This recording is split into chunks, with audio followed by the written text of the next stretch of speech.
പലതവണ പലരും ഈ ഐഡിയ പാർലമെൻറ്റിൽ കൊണ്ടുവന്നിട്ടുള്ളതാണ്. പക്ഷെ പാസ്സായിട്ടില്ല. പാസ്സായാൽ ദോഷം തങ്ങൾക്ക് തന്നെയാണെന്ന് രാഷ്ട്രീയക്കാർക്ക് അറിയാം. അത് തന്നെ കാരണം. You read this. Some of the very good writings on this subject. ഇതിപ്പോൾ സനലിന് പെട്ടെന്ന് വന്നൊരു തോട്ടാണ് ഇലക്ടഡ് റെപ്രസെൻറ്റേറ്റീവ്സിൻ്റെ കാലാവധിക്ക് മുന്നേ മാറ്റുക എന്നത്. പെട്ടെന്ന് എന്താ ഇതിലൊരു താല്പര്യം ഉണ്ടാകാൻ? അല്പം എഴുതാറുണ്ട്. അപ്പോൾ ഇത്തവണ എഴുതുമ്പോൾ കുറച്ച് ഇൻട്രസ്റ്റിംഗ് ആയിട്ടുള്ള ഒരു ടോപ്പിക് ആവുമെന്ന് വിചാരിച്ചു. തീർച്ചയായും. It is A very live topic, you know. നല്ല സെലക്ഷൻ. Thank you sir. പക്ഷേ ഈ ചിന്ത സനലിനേക്കാൾ മുൻപ് കേരളത്തിൽ മറ്റൊരാളിന് തോന്നിയിരുന്നു. അതാരാ മുത്തശ്ശ? 1987 നിങ്ങളുടെ കോളേജ് മത്സരമാണ്. ആളെ അറിയാമോ?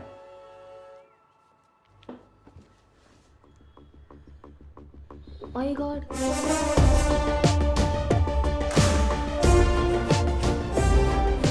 എൻ്റെ ഏറ്റവും പ്രശസ്തനായ സ്റ്റുഡൻറ്റ് ചന്ദ്രനും ബേബിയായിരുന്നു കോളേജിൽ സ്റ്റാർസ്. ആ ബേബിയാണ് ഇന്നത്തെ പാർട്ടി അധ്യക്ഷൻ. ബട്ട് അറിയപ്പെടുന്ന റൗഡികൾ വരുന്ന ഒരു കോളേജിൽ. But their political views were brilliant. പ്രത്യേകിച്ച് ചന്ദ്രൻ്റെ. He was a voracious leader. ഒരിക്കൽ കോളേജിലുണ്ടായ ഒരു സംഘർഷം എന്ന് പറഞ്ഞാൽ പൊളിറ്റിക്കൽ തന്നെ. ചന്ദ്രന് തലയ്ക്ക് അടിയേറ്റു. 3 ദിവസം ബോധമില്ലാതെ ഹോസ്പിറ്റലിൽ കിടന്നു. But he came out of it. ഇന്ന് അയാൾ കേരളം ഭരിക്കുന്ന മുഖ്യമന്ത്രിയാണ്.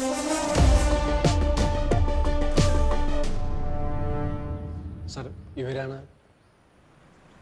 നിങ്ങൾ പൊതുമരാമത്ത് സെക്രട്ടറി പോയി കാണും. ഞാൻ വിളിച്ച് പറഞ്ഞിട്ടുണ്ട്. ഉദ്ഘാടനത്തിന് സാറ് തന്നെ വരണം. 4 മണി കഴിയട്ടെ, അപ്പോൾ നോക്കാം. Morning sir. സാർ, ഒരു അർജൻറ്റ് മാറ്റർ ഉണ്ട്.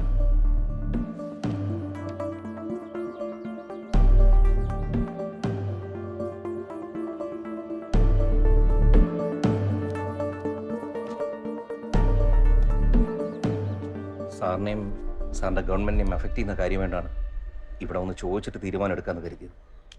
പ്രൊസീഡ് ചെയ്തോളൂ. അറിഷു, അലക്സിന് എന്താ ഒരു കോൺഫിഡൻസ് ഇല്ലാത്ത പോലെ? 3 സസ്പെൻഷൻ കഴിഞ്ഞു സാർ. സാറിനറിയാലോ, ഹീറോയിസം കാണിക്കാനുള്ള കസേരയാണ് വിജിലൻസ് ഡയറക്ടറുടേത് എന്ന ചിന്തയൊന്നും ഇപ്പോഴില്ല സാർ. പേടിയാണ് എന്തെങ്കിലുമൊക്കെ ചെയ്യാൻ. ആരാണ് എന്താണെന്നൊക്കെ നോക്കാതെ. ആരാണെന്നും എന്താണെന്നും ഒക്കെ നോക്കിയിട്ട് നടപടി എടുക്കാവുന്ന നിങ്ങളുടെ റൂൾ ബുക്കിലുണ്ടോ? അലക്സിന് ഇനി എത്ര കാലം കൂടിയുണ്ട് സർവീസ്? 2 വർഷവും 8 മാസം. എനിക്കിനി എത്ര കാലം ഈ സ്ഥാനം ഉണ്ടാവുമെന്ന് അറിയില്ല. പക്ഷേ സർവീസ് കാലാവധി തീരുന്നവരെ അലക്സ് ഈ സ്ഥാനത്തുണ്ടാവും. പോരെ? Thank you sir. ഓരോ മുന്നാതരമൊക്കെ എന്നേ കൊടുത്താൽ കുഞ്ഞാ അവർ വെറുതെ ഓരോ കാര്യം പറഞ്ഞ് വലുത് നീട്ടിക്കൊണ്ടിരിക്കുക. ദേ ഒരു കാര്യം പറഞ്ഞേക്കാം, എൻ്റെ ആളാ, വേണ്ടതുപോലെ അങ്ങ് ചെയ്തേക്കണം. ഒന്നുമില്ലെന്നേ, 6 ഒരു താമസം, മാക്സിമം 2 ദിവസം എല്ലാം ശരിയായിക്കോളും. ഹലോ, മിനിസ്റ്റർ മീറ്റിംഗിലാണേ. ഒരു 15 മിനിറ്റ് കഴിഞ്ഞു. ഓക്കെ.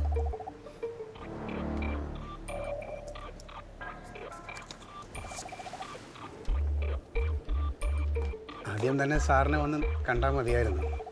8 മാസമായി എത്രയോ ഓഫീസുകൾ കയറി ഇറങ്ങി. എടോ, നമ്മുടെ നാട്ടിൽ ഈ റെട്ടാപ്ഷൻ ഉണ്ടല്ലോ, അതാണ് ഈ നാടിൻ്റെ ഏറ്റവും വലിയ ശാപം.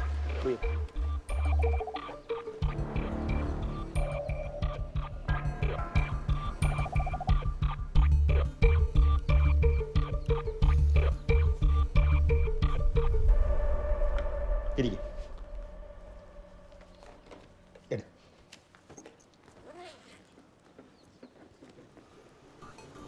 25 ഉണ്ടല്ലോ അല്ലേ? ഉണ്ട് സാർ. രാജഗോപാൽ വിഷമിക്കൊന്നും വേണ്ട കേട്ടോ. ഈ പൈസ സാർ, എന്താ എന്താണോ ഇത്? അറസ്റ്റാണ് സാർ. സഹകരിക്കും പ്ലീസ്. ഓ, നാളികേര വികസന ബോർഡിലും കശുവണ്ടി വികസന കോർപ്പറേഷനിലും ആളെ അന്വേഷിക്കുന്നുണ്ട്. എവിടെയാ പോസ്റ്റ് വേണ്ടത്? പറ. CM എന്നെ വിളിക്കണം സർ, അദ്ദേഹത്തിന് അറിയാം. റവന്യൂ മന്ത്രി MJ കുര്യാക്കോസ് അറസ്റ്റിൽ. വിഴിഞ്ഞം ഗവൺമെന്റ് ഗസ്റ്റ് ഹൗസിൽ വെച്ചാണ് മന്ത്രി വിജിലൻസിന്റെ പിടിയിലായത്. നേരിട്ട് നൽകിയ പരാതിയിന്മേലാണ് ഈ നടപടി. കുര്യാക്കോസിന്റെ മന്ത്രിസ്ഥാനം നഷ്ടപ്പെടുമെന്ന് ഉറപ്പായെങ്കിലും MLA സ്ഥാനം ഒഴിയുന്നതിനെ കുറിച്ചുള്ള സൂചനകളൊന്നും ഇതുവരെ ലഭ്യമായിട്ടില്ല. കൈക്കൂലി വാങ്ങുന്നതിനിടെയാണ് മന്ത്രി കുര്യാക്കോസ് പിടിയിലായത്. ഒപ്പമുണ്ടായിരുന്ന പേഴ്സണൽ സെക്രട്ടറി മനോജ് രവീന്ദ്രനും അറസ്റ്റിലായി. വിജിലൻസ് ഡയറക്ടർ അലക്സ് തോമസ് നേരിട്ടാണ് അറസ്റ്റിന് നേതൃത്വം നൽകിയത്. കുര്യാക്കോസിന്റെ മന്ത്രിസ്ഥാനം നഷ്ടപ്പെടുമെന്ന് ഉറപ്പായെങ്കിലും MLA സ്ഥാനം ഒഴിയുന്നതിനെ പറ്റിയുള്ള സൂചനകളൊന്നും തന്നെ ഇതുവരെ ലഭിച്ചിട്ടില്ല.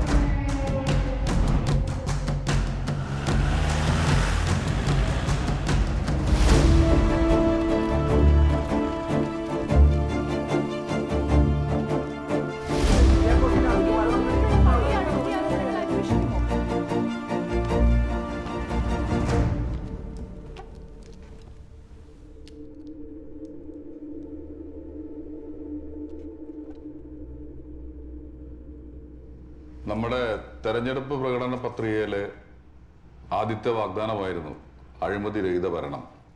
അത് നടപ്പാക്കുന്നതിന്റെ ഭാഗമായി നമ്മളെടുത്ത ധീരമായ തീരുമാനമാണ് കുര്യാക്കോസിന്റെ അറസ്റ്റ്. ബേബി സാറേ, കുര്യാക്കോസ് സാറിന് മന്ത്രിസ്ഥാനം മാത്രമേ പോയിട്ടുള്ളൂ. ഇപ്പോഴും MLA ആണ്, ഞങ്ങളുടെ നേതാവാണ്. കുര്യാക്കോസ് സാർ കൂടെ ഉണ്ടായിരുന്നോണ്ടാ ഇപ്പോഴും നിങ്ങൾ ഈ ഭരണത്തിലിരിക്കുന്നത്. അദ്ദേഹം ഒരു വാക്ക് പറഞ്ഞാൽ ആ നിമിഷം ഞങ്ങൾ MLA സ്ഥാനം രാജിവെക്കും. പിന്നെ ഒരൊറ്റ MLA ബലത്തിൽ വേണം നിങ്ങൾ മുന്നോട്ട് പോകാനായിട്ട്. പറയാതെ വയസ്സിയും ഇതൊരുമാതിരി പറയുന്നു വന്ന കുത്തുപോലായിരുന്നു. പിന്നെ എന്ത് ചെയ്യണമായിരുന്നു ഗോപാലകൃഷ്ണൻ? ഒന്ന് പറഞ്ഞേ. ദാ ഞങ്ങൾ റെയ്ഡിന് വരുന്നു എന്ന് വിജിലൻസ് വിളിച്ചു പറയണമായിരുന്നു. ഒന്ന് ചുമ്മാതിരി ബേബി സാറേ. ഇങ്ങനെയുള്ള കാര്യങ്ങളൊക്കെ ചെയ്യുമ്പോൾ കുറച്ച് ലോകപരിചയ എക്സ്പീരിയൻസും ഒക്കെ വേണം. ഇത് ഒരുമാതിരി ചില എന്നതാ ഓവർനൈറ്റ് സക്സസുകളൊക്കെ പിടിച്ച് വലിയ വലിയ സ്ഥാനത്തിരുത്തിയാൽ ഇങ്ങനെയൊക്കെ സംഭവിക്കും. CM, നമ്മളിവിടെ ധാർമ്മികതയും നിയമവും മാത്രം നോക്കിയാൽ പോരാ. രാഷ്ട്രീയത്തിൽ ഏറ്റവും പ്രധാനം നിലനിൽപ്പാണ്. CM-ന്റെ ഭാഗത്ത് നിന്ന് എന്തെങ്കിലും അവിവേകം ഉണ്ടായാൽ നമ്മൾ വീണ്ടും പ്രതിപക്ഷത്ത് പോയി ഇരിക്കേണ്ടി വരും. നമ്മളും പ്രതിപക്ഷത്ത് ഇരുന്നിട്ടല്ലേ രാമേന്ദ്ര ഇവിടം വരെ എത്തിയത്. നമ്മളുടെ നിലനിൽപ്പ്, അവനവന്റെ നിലനിൽപ്പ്, അത്രമാത്രം. ബേബി സാറേ, വാക്കുകൾ ഉപയോഗിക്കുന്ന സൂക്ഷിച്ചു വേണം. ഒരു സീനിയർ നേതാവിന് കൊടുക്കേണ്ട മിനിമം ബഹുമാനമുണ്ട്. ഏറ്റവും കൂടുതൽ അവിടെ കാല് മാറിയതാണ് റെക്കോർഡെങ്കിൽ എനിക്ക് ഇദ്ദേഹത്തോട് വളരെയധികം ബഹുമാനമുണ്ട്. മനസ്സിലായോ? ബേബിജി സംസാരത്തിൽ കുറച്ചുകൂടെ മാന്യത കാണിക്കണം.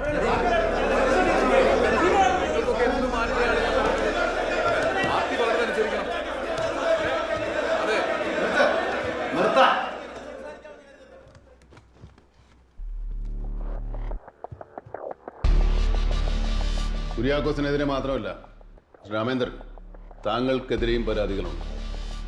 MLA കാര്യവട്ടം ശ്രീകുമാർ, MLA ജേക്കബ് ചെത്തിമറ്റം, പ്രതിപക്ഷ MLA P സൂണൻ, ഇവരുടെയൊക്കെ പേരിൽ പരാതികളുണ്ട്.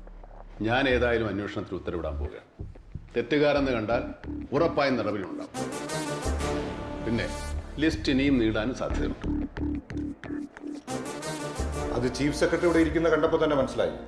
സാധാരണ പതിവുള്ളതല്ലല്ലോ. CM ഒന്ന് മനസ്സിലാക്കണം, നമുക്ക് പാർട്ടിയാണ് വലുത്. താങ്കളുടെ വ്യക്തി താല്പര്യവും ആദർശങ്ങളെക്കാൾ വളരെ മുകളിലാണ് പാർട്ടി. നമ്മുടെ പാർട്ടിയിൽ എത്ര അംഗങ്ങളുണ്ട്? നമ്മുടെ പാർട്ടിയിൽ എത്ര അംഗങ്ങളുണ്ട്?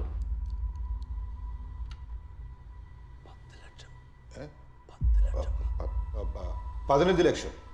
ഞാൻ ഈ 15 ലക്ഷം പേരുടെ മാത്രം മുഖ്യമന്ത്രിയല്ല, കേരളത്തിലെ 3.5 കോടി ജനങ്ങളുടെയും മുഖ്യമന്ത്രിയാണ്. അപ്പോ ഞാൻ ആരുടെ പക്ഷത്ത് നിൽക്കണം? ഞാനൊരു ഓവർനൈറ്റ് സക്സസ് ആണെന്ന് ചിലരെന്നെ പുകഴ്ത്താറുണ്ട്, ചിലരെന്നെ കളിയാക്കാറുണ്ട്. പക്ഷെ മുക്കാട, കൃത്യം 32 വർഷവും 7 മാസവും എടുത്തു ഞാനൊരു ഓവർനൈറ്റ് സക്സസ് ആകാൻ. നമ്മുടെ രാഷ്ട്രീയ പൈതൃകത്തിനും പാരമ്പര്യത്തിനും കളങ്കം വരുത്തുന്ന ചില ആൾക്കാർ ഈ ഗവൺമെന്റിലുള്ളത് ഞാൻ മുഖ്യമന്ത്രി ആയിരിക്കുന്നിടത്തോളം അനുവദിക്കില്ല.